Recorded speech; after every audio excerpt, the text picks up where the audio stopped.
सम्राट चौधरी जी को अपना दिमाग ब्रॉड करने की आवश्यकता है और किसी को बोलने से पहले अपने घर में भी झांक ले, गिरबान में अगर वो झांक ले तो बेहतर होगा। मैंने प्रमाण दिया आपको, उनके पार्टी के कई लोगों ने इस तरह से अंतर जाति और अंतर धर्म में भी विवाह किया है। बिहार के नेता प्रतिपक्ष तेजस्वी यादव ने दूसरे धर्म की लड़की से विवाह किया था, जहां तमाम बिहार के लोग हैं उन्हें बधाई दे रहे थे। वहीं जेडीयू ने इस विवाह में खासा इंटरेस्ट नहीं दिखाया और बधाइयां नहीं आई। लेकिन आज बिहार बीजेपी के सहयोग कार्यक्रम में बीजेपी से मंत्री बने बिहार सरकार के सम्राट चौधरी ने तेजस्वी यादव के विवाह पे बड़ा बयान दे दिया। आपको बता दूं कि जिस तरीके से लगातार जाति जनगणना को लेके राष्ट्रीय जनता दल मांग कर रही है, वहीं बीजेपी के मंत्री सम्राट चौधरी ने कह दिया कि जाति जनगणना को लेके जेडीयू और बीजेपी आपस में बैठकर बात कर लेगी। लेकिन बिहार के युवराज जाति जनगणना के मांग कर रहे हैं तो वो कहीं से जायज नहीं है, क्योंकि उन्होंने अपनी ही जाति को तोड़ा है और दूसरे धर्म में विवाह कर लिया। बात करेंगे राजद के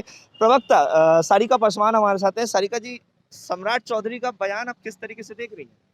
देखिए, भारतीय जनता पार्टी जो सबसे ज्यादा हिंदुत्व का झंडा दौड़ती है, जो सबसे ज्यादा धर्म की राजनीति करती है, जात की राजनीति करती है, उनके ही पार्टी के आप अगर नेताओं की लिस्ट निकाल लीजिए तो आपको पता चल जाएगा। कई नेताओं ने, कई हिंदू नेताओं ने मुसलमानों से शादी की, कई मुसलमानों ने हिंदुओं से शादी की, कई दलितों ने सवर्णों से शादी की। तो फहरिस्त बड़ी लंबी है और अब अगर इस तरह की बात उनके द्वारा कही जा रही है तो ये बड़ा ही अशोभनीय, बहुत ही शर्मसार करने वाले बयान है और बड़ी ओछी राजनीति मैं तो कहूँगी इसको। तेजस्वी यादव जी ने जो किया और जो मास लेवल पे बिहार के यूथ को एक मैसेज दिया उन्होंने और हिम्मत भी दिखाई उन्होंने, और जिसकी सराहना बिहार ही नहीं, स्टेट ही नहीं, बल्कि इंटरनेशनल लेवल पे मैं तो कहूँगी कि लोग तारीफ कर रहे हैं, क्योंकि एक बड़ा ही साहसिक कदम था, एक यूथ के द्वारा लिया गया, नेता प्रतिपक्ष के द्वारा लिया गया। तो इसमें तो मुझे लगता है कि बोलना ये बहुत ही एक कहीं ना कहीं आपके पर्सनल चीज़ों को छेड़छाड़ करने जैसी बात को मैं मानूंगी। लेकिन हाँ, एक बात जरूर मैं कहना चाहूँगी सम्राट चौधरी जी को कि माननीय नेता तेजस्वी यादव जी खुद की राजनीति नहीं करते, स्वयं की राजनीति नहीं करते हैं, वो मास लेवल की और जनमानस की राजनीति करते हैं। और यही कारण है कि वो उनके मुद्दे भी वही होते हैं, चाहे वो सड़क हो या सदन तक। आपने देखा होगा कि तेजस्वी यादव जी ने बेरोजगारी हो या महिला सुरक्षा हो या फिर महंगाई हो, ऐसे मुद्दे, जो ज्वलंत मुद्दे जो बिहार की जनता से जुड़े हुए हैं, उसको लेकर के उन्होंने हमेशा लड़ाई लड़ी है। और अभी जो हम लगातार मांग कर रहे हैं कि जाति जनगणना होनी चाहिए, ये भी उन लोगों के लिए, वो तबका जो अभी भी कहीं ना कहीं मेन स्ट्रीम से बाहर है, उन तक वो सुविधाएं और वो जरूरतें नहीं पहुंच पा रही हैं, उनकी जानकारी सरकार को नहीं है। तो जब तक अगर सरकार की जो लाभकारी योजनाएं होती है वो कहीं ना कहीं एक कम्युनिटी बेस पे होता है, गरीबों की एक और जातीय बेस पे होता है, तो सरकार के पास जब उन जातीय जनगणना की संख्या ही नहीं है तो किस बिना पे वो उन तक कल्याणकारी योजनाओं को पहुंचाएंगे।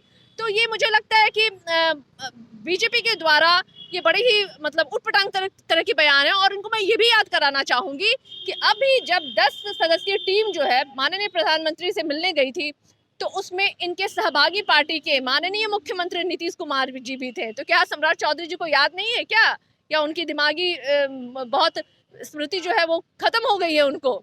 तो इसकी मांग तो लगातार राष्ट्रीय जनता दल करते आई और लगातार करते आएगी जब तक कि सरकार मान नहीं लेती है। जाति जनगणना को लेकर उन्होंने कहा है कि बीजेपी और जेडीयू आपस में बैठ के बात कर लेगी, लेकिन जाति जनगणना की मांग तो राजद ने उठाया था, तो सीधे तौर पे तेजस्वी यादव के विवाह पे तंज कसना क्या कहीं से जायज था? क्योंकि विवाह तो व्यक्तिगत, देखिए किस विषय पे बैठ करके बीजेपी और जेडीयू बात करेंगे, महंगाई के विषय पे, बेरोजगारी के विषय पे, या लगातार जो बीजेपी के मंत्री और विधायक जो है जेडीयू के मंत्री और विधायक पे लांछन लगा रहे हैं, या जेडीयू के मंत्री और विधायक जो है वो बीजेपी के मंत्री और विधायकों पे लांछन लगा रहे हैं, उनकी सहभागी टीमें जो है लगातार उन पे प्रहार और मतलब आत्मघाती हमले किए जा रही है, वो किन किन विषयों पे बैठ के बात करेंगे? भाई, आपके घर का मसला है, आप बैठ कर संभाल ले तो ज्यादा बेहतर है। हमारे लिए ये मुद्दा नहीं है, हमारे लिए कल भी वही मुद्दा था जो बिहार से जुड़े हुए मुद्दे थे, लोगों से जुड़े हुए मुद्दे थे, बेरोजगारों से जुड़े हुए मुद्दे थे, और आगे भी हम उन्हीं मुद्दों को लेकर के लोगों के बीच में जाएंगे। इस तरह की जो राजनीति करने में अपने आप को सहज महसूस करते हैं वो करते रहे, हम नहीं महसूस करते हैं। सम्राट चौधरी को कुछ कहिए? सम्राट चौधरी जी को अपना दिमाग ब्रॉड करने की आवश्यकता है और किसी को बोलने से पहले अपने घर में भी झांक ले, गिरबान में अगर वो झांक ले तो बेहतर होगा। मैंने प्रमाण दिया आपको, उनके पार्टी के कई लोगों ने इस तरह से अंतर जाति और अंतर धर्म में भी विवाह किया है। तो ये थी राजद की प्रवक्ता सारिका पासवान, जिन्होंने हमारे तमाम सवालों का जवाब दिया। ऐसे ही तमाम खबरों के लिए देखते रहें लाइव बिहार। अभी के लिए इतना ही। लाइव बिहार यूट्यूब पर सब्सक्राइब और फेसबुक पर लाइक जरूर करें।